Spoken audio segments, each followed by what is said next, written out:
mistä pyörii siellä kova vääntö, tehokas moottori. Ja nyt erittäin vaikea saada toi tukkoon, eli ei ole sitä samaa ongelmaa, jos on tuoretta materiaalia tai paljon jotain lehtimassaa sun muuta.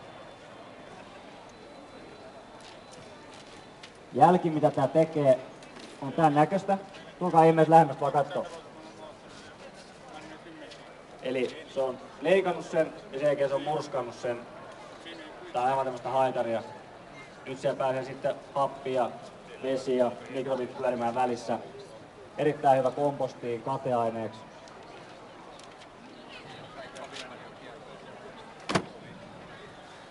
Pistetään siitä kapasiteettiin löytyy 45 millisille oksille. Käytännössä niin iso kuin tästä välistä mahtuu, niin sinne vaan kaiken syö.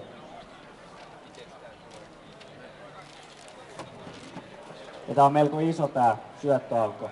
Eli nyt sit voi laittaa semmoista risukasaa. Käyntiääni melko hiljainen.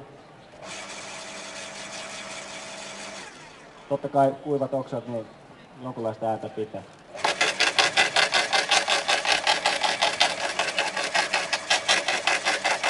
Eli se itse vetää sen sinne. Ei tarvitse kuin pikkasen oihalle, jos on paljon risukkoa ja muuta, niin ei lyö silmille sitten. Jos jää jumiin, löytyy pakki. Lähtee sieltä pois.